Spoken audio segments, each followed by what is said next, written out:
Una definición de reforma educativa. Es necesario definir lo que es una reforma en educación, ya que se puede estar puntualizando como reformas educativas a las decisiones tomadas por los gobiernos, sin que se realicen cambios organizacionales y de forma estructural en los diferentes niveles del sistema educativo. Ángel Díaz Barriga y Catalina Inclán mencionan que las reformas educativas son actos de gobierno, es decir, son acciones donde el Estado establece elementos para orientar las políticas de la educación, resultado de un proceso complejo en el cual intervienen factores externos e internos a la realidad social y educativa. No se puede negar que para mejorar el sistema educativo se necesita establecer políticas que sustenten y favorezcan al desarrollo y la calidad. Pero estas políticas y las reformas han implicado un gran reto para el pueblo mexicano, pues ante el contexto que se viven realidades tan heterogéneas en un mismo estado y entre estados, tenía como reto que la reforma tuviera la cuenta de la implementación de las TIC, cubrir la demanda y que todas las comunidades marginadas pudieran tener acceso a la educación. Es decir, una de las metas de la reforma tenía que ser reducir la desigualdad en el acceso a la educación. Por ello, el gobierno dio su propuesta y uno de sus principales objetivos fue ampliar y reforzar los programas que brindan asistencia a las comunidades marginadas, pobres. Pero esta reforma ha sido criticada y rechazada en varios estados de la República. Claro está que tiene muy buenas propuestas, al igual que Díaz. Se tiene que reconocer que presenta varias fallas técnicas, ya que no se contextualizó. Ejemplo de ella es que se propuso la creación de más escuelas, pero no se consideró la ampliación del presupuesto para poder responder a las necesidades económicas de las nuevas instituciones y de las ya establecidas. Las políticas y las reformas que se establecen sobre un reto en la educación, principalmente por su inestabilidad, ya que cada sexenio son modificadas o cambiadas completamente, siendo esto una desventaja, pues con tan poco tiempo no se reflejan los resultados de las propuestas. Pero sobre todo el sistema educativo cada día va decayendo y desestabilizándose, pues es constantemente tomado como un conejillo de indias, pasando de un estudio a otro sin tener resultados, pero sí desgastándose y quedándose sin fuerzas para salir adelante. Esto se debe a que los políticos no han pensado en un cambio educativo en pro del pueblo, sino que se enfocan en sus intereses y a partir de ello es que realizan estas políticas, siendo solo medidas para prevalecer en el poder, lo que lleva a reflexionar sobre el tipo de gobierno que se ejerce en el país mexicano y su influencia en el ámbito educativo. Lamentablemente, estos programas no han dado los resultados esperados debido a las deficiencias que se han observado para ser aprovechados. Algunas instituciones cuentan con una red de internet, pero no les llega la señal. Por lo tanto, a pesar de la gran inversión económica que ha hecho el gobierno, no ha pensado si de verdad los maestros y la sociedad en general cuentan con lo necesario desde infraestructura hasta capacidades y habilidades para poder aprovechar la TIC de manera óptima. Asimismo, se observa la tecnofobia, es decir, un rechazo o miedo a usar la tecnología, la cual es una de las mayores desventajas, pues esta actitud es una barrera importante que impide aprovechar las TIC en favor de la formación integral de los estudiantes. Es muy común también encontrar a los alumnos de los diferentes niveles educativos con una alta dependencia de la tecnología, pero que solo usan como medio de distracción y socialización. La tecnología en el país no es vista como una herramienta o recurso que pueda brindar una variedad de oportunidades para generar y adquirir conocimientos y competencias, lo que lleva al último punto de reflexión, que es la mentalidad y pensamiento social del pueblo mexicano. Una de las motivaciones importantes en las reformas es que la educación es impulsora de la equidad social, acompañada de mecanismos jurídicos, reestructuración de sistemas educativos e incremento de recursos. y acceso a préstamos internacionales para atender los nuevos procesos de educación y asumir las reformas educativas como política de Estado, sin mediar o interrumpir en los periodos de gobierno. Cabe recordar que también las reformas educativas en América Latina se realizan en paralelos con la crisis y los ajustes económicos de los países, y por tanto, el sector educativo queda sujeto a las decisiones presupuestales y en varios casos a la reducción del gasto escolar.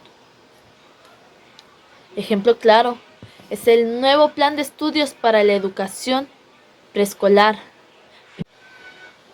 donde la nueva escuela mexicana, que se acuerda el 14 del 08 del 2022, publicado en el Diario Oficial de la Federación, tenemos los antecedentes que es el cambio curricular en México.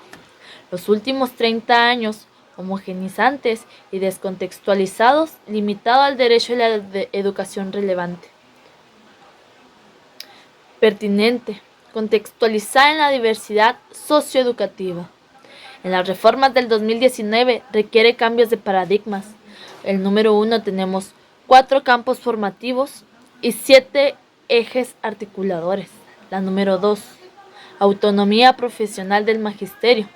La 3, tenemos la comunidad como núcleo integrador de enseñanza-aprendizaje, escuela-sociedad. Y la número 4, los estudiantes como sujetos de la educación. Composición pluricultural de la nación mexicana en el artículo 2. Estado rector de planes y programas, con perspectiva de género y orientación general en el artículo 3. Interés superior de la niñez en el artículo 4. La nueva escuela mexicana, con equidad, excelencia, mejora continua de la educación, criterios y fines en el artículo 15 y artículo 16. Conocimiento de sus derechos, desarrollo armónico de potencializadores en el artículo 57. ¿Cómo y cuándo?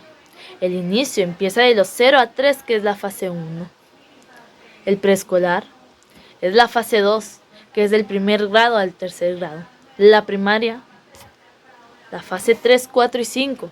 La fase 3 es del primero al segundo grado. La fase 4 es del tercero al cuarto grado y la fase 5 del quinto al sexto grado. Fase 6, que es la secundaria, nos habla de los 3 años básicos de educación, donde se nos realizan dos fases, 2 etapas. La primera es el piloteo durante el ciclo escolar 2022 y 2023.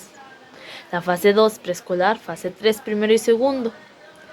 Se obtendrá la información y sugerencias para gradualmente ajustar y retroalimentar contenidos y procesos de desarrollo en aprendizajes. Esto se basa en todas las fases que tenemos, de la 1, de la 2 a la 5. Etapa 2, con la información recopilada y los ajustes se concentran las propuestas definitivas. También tenemos los 7 ejes articuladores. La inclusión. Establecer un eje integrador de formación que comprende una educación incluyente de carácter decolonial. La número 2, el pensamiento crítico. Es la capacidad para integrar la realidad y oponerse a la injusticia, la desigualdad y el racismo, el machismo y la homofobia. La número 3, la interculturalidad crítica. Esta nos habla que se refiere a sujetos, comunidades e identidades que interactúan, dialogan y se interpretan y se producen en diferentes aprendizajes. La número 4, la igualdad de género, donde nos establece que este eje articulador de igualdad de género es visible en lo que nos interesa. La número 5, la vida saludable. Cambiar hacia un proceso de salud, de enfermedad y cuidado, donde el alumno sepa lo que realmente le conviene. La número 6, apropiación de las culturas y a través de la lectura y escritura. En esta hablamos de una escuela en comunidad de lectores que se acerquen a textos, que se acerquen a descubrir y comprender su mundo y darle sentido. La número 7, educación estética. Busca dar suficiente peso a las áreas expresivas, colocando en las artes y en la perspectiva estética la promesa de producir mejores aprendizajes. Hemos visto cómo cada año, cada reforma educativa cambia. Cada sexenio hemos visto cómo de primero de kinder a tercero, de primero de kinder a tercero de primaria hemos visto que son 6 años. Es un cambio de cada sexenio. Tomemos en cuenta que el joven que entra a primer grado al inicio del sexenio termina un sexenio con una reforma educativa de 6 años que no nos da un resultado para poder dar avances. Hemos visto cómo cada reforma educativa es implementada diferentes estrategias, donde unas afectan a los docentes y otras afectan a los alumnos. Aquí yo te hago una pregunta a ti. Si tú fueras maestro, ¿qué reforma educativa crearías para que nuestros jóvenes del futuro puedan lograr llevar un reto y un desafío que los saque adelante? No que solamente tengamos una reforma educativa hecha por un político en medicina que no sabe lo que es la educación educativa. O que un arquitecto esté dando clases cuando no tiene el perfil necesario para poder estar dentro de un aula con nuestro futuro. Poder desarrollar actividades que nos valgan y nos favorezcan tanto al maestro. Por eso, en este video yo trato de hacerte conciencia que la reforma ha sido criticada y rechazada en diferentes puntos. Que México ha sufrido decadencias en fallas técnicas y contextuales en la creación de nuevas reformas educativas.